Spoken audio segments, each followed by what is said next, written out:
days was set aside for pensioners and people with disabilities. But this did very little to address the issue of social distancing. Well, at some pay points, the process carried on smoothly, but this wasn't the case everywhere else. Sassa Spokesperson Paseka Letsatsi fills in some of what has been done during this period. Mr. Letsatsi, thank you very much for your time. So social or physical distancing as a measure to try and stop the spread of the coronavirus was a major requirement this time around. Do you agree that this was a massive failure on your part? Look, good morning, Tolly, and good morning to the viewers as well.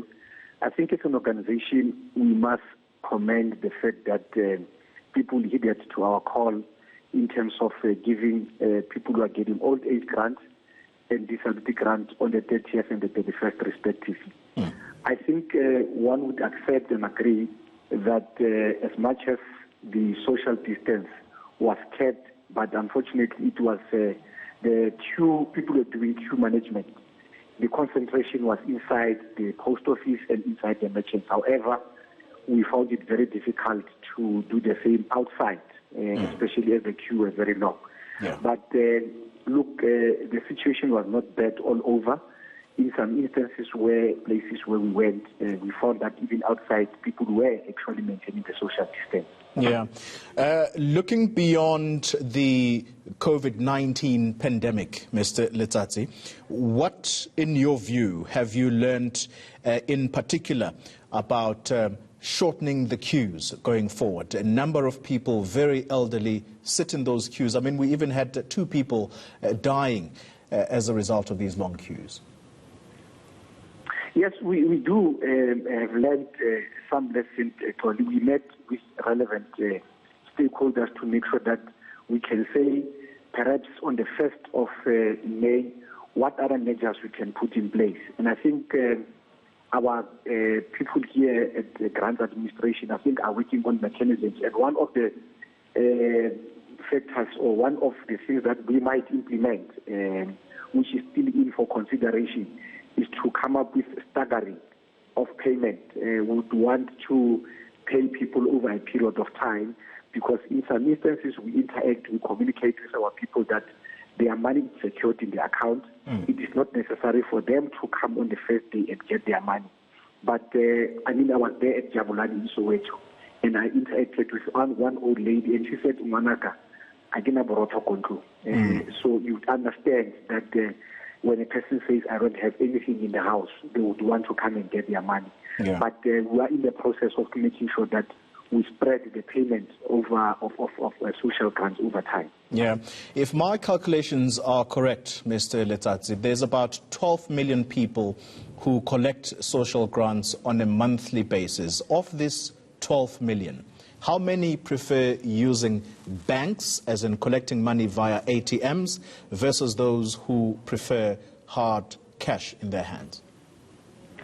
Look, Toli, the card that we have issued to our beneficiaries, you can use it to access multiple payment channels.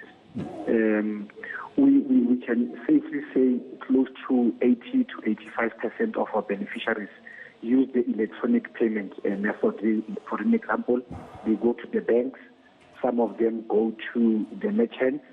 However, we still have the number of people who prefer to go to the cash paypoints, and others would then go to the post office. But what we have been saying is that it is not necessarily for people. But what we have realized only this time around is that instead of people using these other payment options, people prefer to get cash. I'm sure you are aware that in some post office, we unfortunately, or in some merchants, unfortunately, we ran out of cash, which we did not anticipate. Even in some stores, the managers would say, "Why don't you take what you want and perhaps come and get money later?" But people prefer to get cash. And I think beneficiaries are part of this general panic buying, But I think we need to do things differently. We need to interact with our beneficiaries. Talking about actually re-emphasize. Yeah, talking about doing things. Talking about doing things differently, I'm sorry to cut in. You seem to suggest that a large number, you're saying about 80 to 85% of people actually use banks to collect their money, which leaves us with a small amount of people who prefer to stand in these long queues and actually go to cash paypoints. What will it take to move those people to receiving money or collect their money from the banks, because these queues are really not good for them? Yeah, no, you're quite right, Tony, but remember, it is the right of an individual. It is the right of a beneficiary, and we must not trample on the right of the beneficiary.